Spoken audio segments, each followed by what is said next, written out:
Alright, hello everybody, welcome back to this channel. Today we are going to see how many cells we can get in our acrylic pours. So, I have already mixed up my paint because I want to keep my videos short. I know that a lot of people don't want to sit around and watch a 30-40 minute video, so I want to keep them real short. So these have all been pre-mixed for me, and if you want to know how I mix my paint, I have a video that I previously recorded that you can look at, and that will explain to you exactly how I've done this. Now, this right here, this bin, I purchased this at Walmart, and a lot of people ask me how I get this, my paintings and everything. This bin here is 32 inches by 17 inches. And what I have done is I have taken two wooden dowels and I put some screws in the very bottom of it so hold them in place on all four corners here. Now my canvas will sit right on top of this. So we are going to begin by getting the canvas. This is a nice clean canvas that I picked up at Hobby Lobby.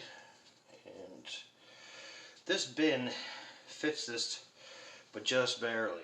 So we've got to be careful later on when our pour to make sure that we don't pour too much over the edge. As you can see, I'm not the cleanest. So anyway, each one of these, like I said, each one of these has been already done. And if you will notice, as the paint sets, there is air bubbles right there in the top, okay?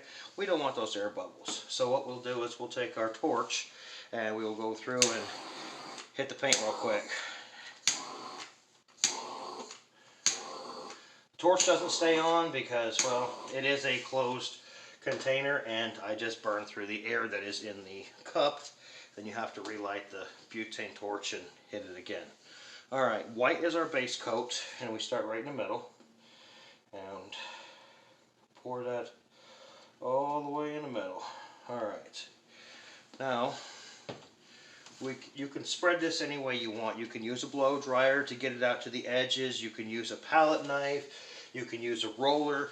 If you use a roller, though, be mindful that the roller will cause little air bubbles, and there again, you're going to have to go through and there's my palette knife. You will have to go through and blow out the air bubbles with the blowtorch again. So move your paint around. Cover as much as you can with this paint. If you need more, get more. But you want the entire canvas coated with this paint, this base coat. Now this base coat is actually a little bit thinner than the rest of the paint. And the reason being is that I want the other paint to glide over the top of this. I want it without any real draw, any real friction pulling it back or holding it back. So in all these paints, as you're mixing them, they are different consistencies. So when we mix them, we try to get them all, you know, with adding a little bit more water here and there to get the proper consistency of the paint so they're all somewhat similar. However, the densities of the paints, of the pigments that are in there, will allow them to either float or raise up in the paint, depending on how heavy the paint itself is later on. Alright, so we got that covered. It's not exactly 100% smooth, but it's good for what we're going to do. So, now we got it all covered. We're going to put a little bit more. Let's see, that's my pouring medium. Put a little bit more right in the center. Alright, a nice good dollop right there in the middle. And what we have here is we have one of our clear plastic cups that I have just chopped the top of it off. Okay, we're going to put that right there in the center and push down. Alright, now that that's in there, we're going to take our white paint again and we're going to get a little bit more on the outside as kind of like a sealer almost, if you will, to seal that in there. Now plastic is lighter than paint. It will eventually float, so that's what we're hoping for, and this should bring out some pretty big cells. Get a little more white paint around there. Should give out some pretty big cells. Okay, so this paint's been sitting for a while, so I'm going to mix each paint before we pour. make sure that we didn't lose any of our actual mixture. And it hasn't started to separate at all. It's been sitting for probably a good 15 minutes or so.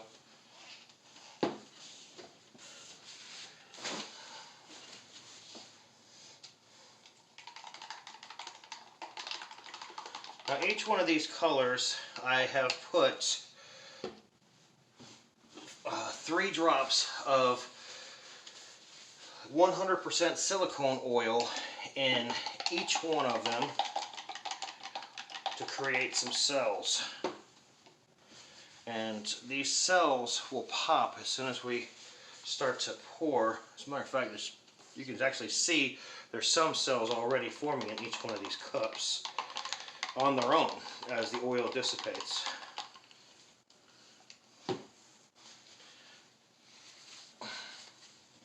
Alright, last one.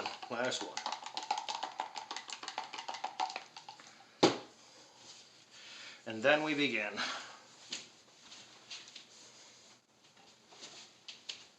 Alright, so we're going to start off with copper. Anytime you use a metallic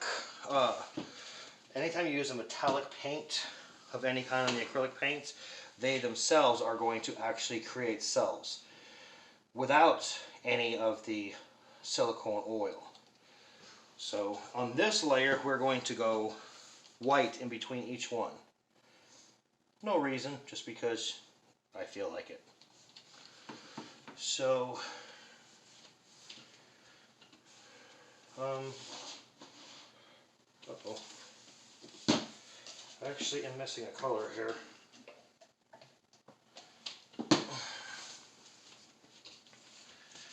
I don't know how I missed that.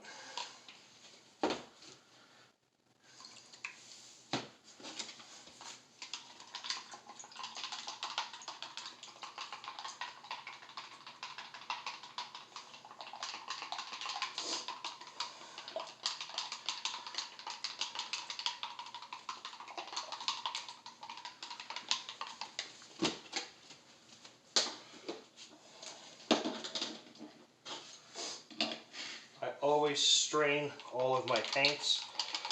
That is explained in my previous video.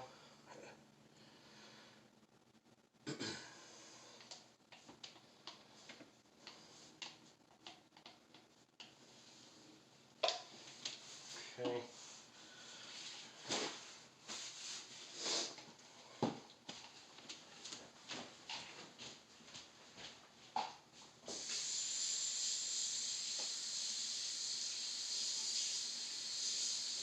Rinse this off real quick, I'll be right there.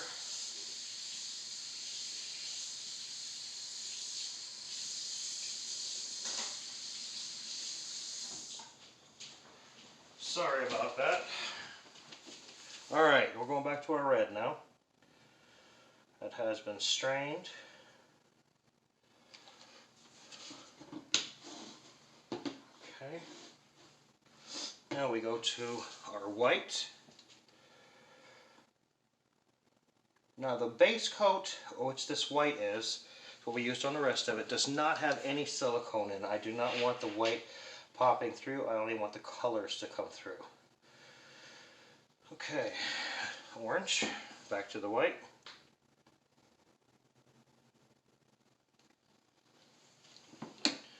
Going to our yellow,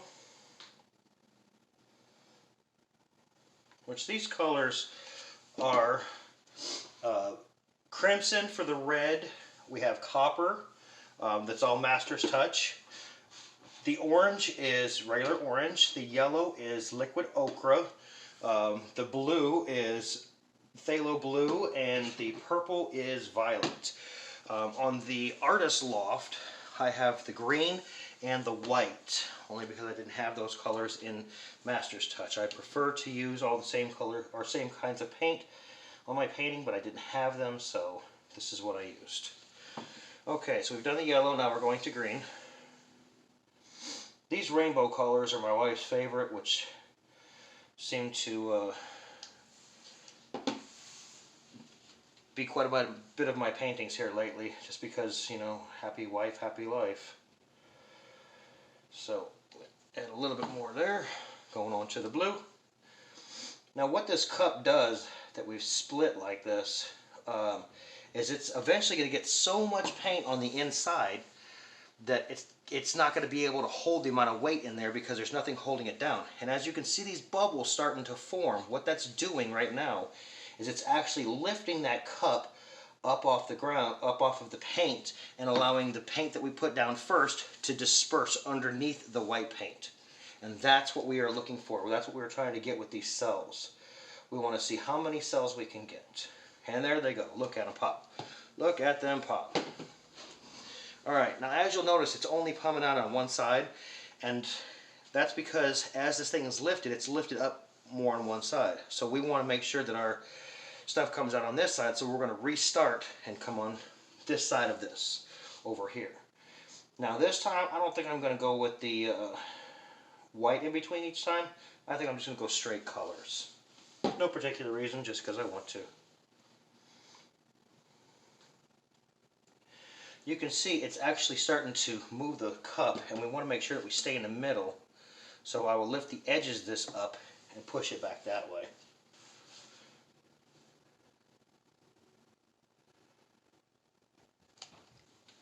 Look at that. It's really popping now. Look at those cells popping. I'll push it down on that corner a little bit. It doesn't seem like it wants to come out of this side.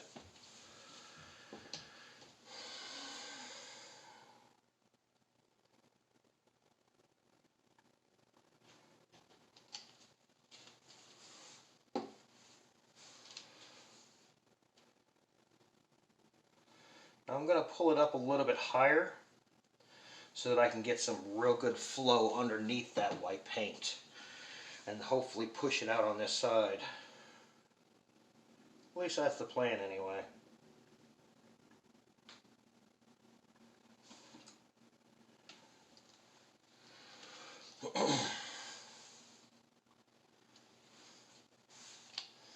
Back to the copper. Same thing, going up high. There it goes. There it goes. Now it's starting to pop out of this side. Sometimes you just got to play with it a little. See what you can come up with. That's why I love these paintings, because there's no specific way to do it. It's just in how you feel, what looks good. And the thing is you'll never recreate the same picture twice. Every time you do this kind of stuff, it's going to turn out a little bit different. Even if you try to recreate it, it's going to come out a little bit different. Look at all that cell action just popping up. Alright. Some good greens in there.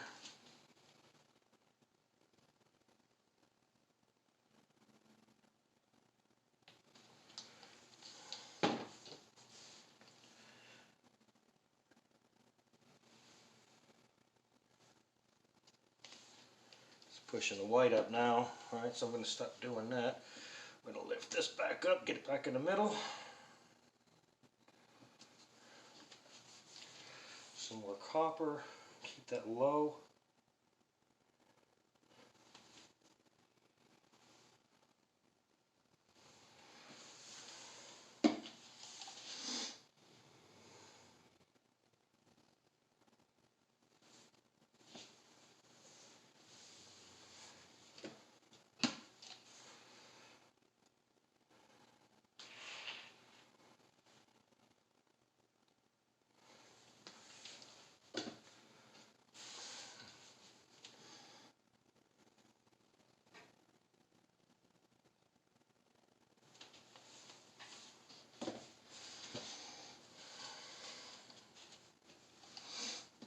Come back to the center.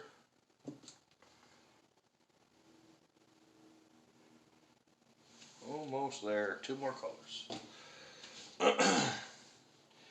Now you see how the center of this cup looks. I don't like leaving it like that. It just, to me, it just looks sloppy.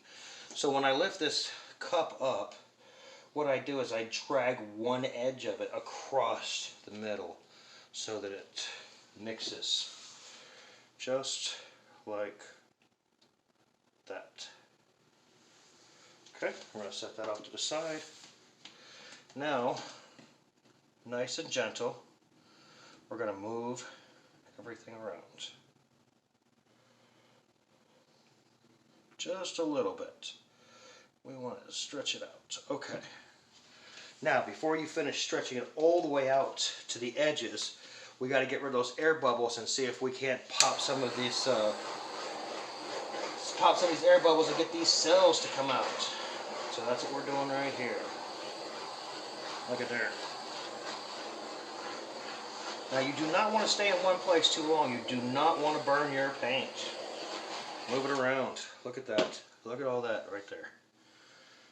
Alright. I'm going to let that sit for a second. Let these cells start to grow. And then we're going to stretch the cells. And by stretching them, we're going to pull the paint from one side to the other, rolling the canvas. And we're going to see if we can't get some really good definition out of this painting.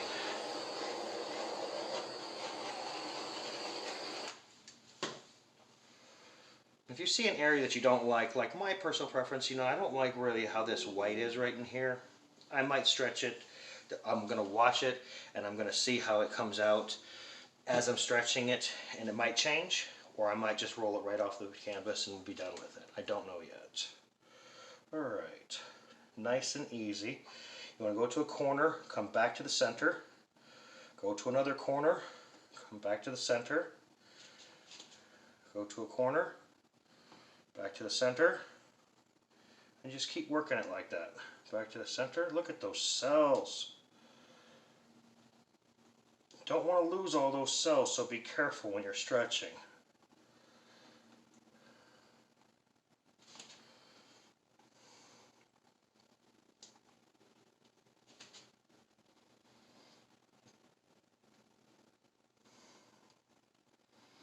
Go slow, just don't try not to go too fast because you do not want to lose everything. Can't tell you how many times I did that. And I had beautiful painting and I stretched it too much and lost way too much of my cells. Stretch those cells, stretch them out.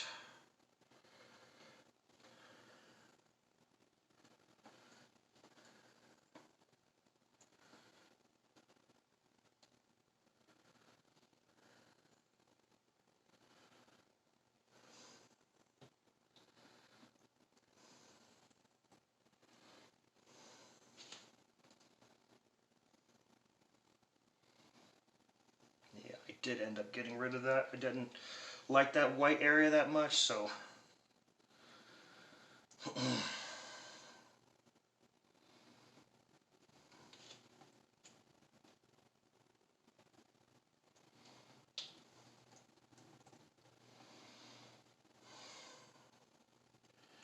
alright, so there we have it, and now we need to gently lift up and touch up the corners. Make sure that all the canvas is covered. And that's the unfortunate part about this particular box here, is that it barely fits. Oh no, I have to pull that.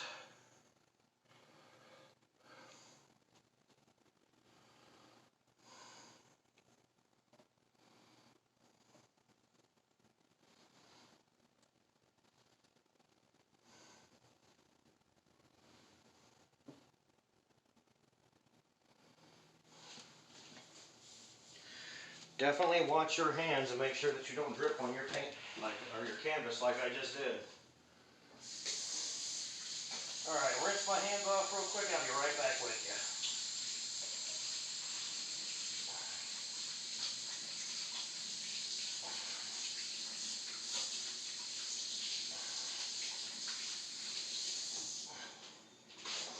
you. Well, there you have it. You see how this really pops like that? Now, I can do this one of two ways. I can leave it like this, which actually is what I'm going to do with this one because I like how it turned out. I could also, which is kind of what I'm supposed to do, which is hit it with the heat gun to pop the air bubbles. But this time I don't think I want to do that because I don't want any more cells. I want to leave it just like this. I think this is really beautiful, and we're going to leave it just like this. Yeah, so let me take this down real quick and I'll get you a close-up. Alright, coming down.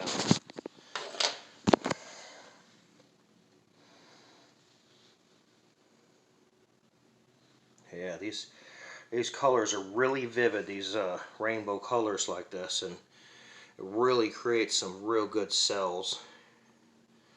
Just got to make sure that you are very careful when you are doing this so that you don't overstretch the cells and break them or lose them. But there you go.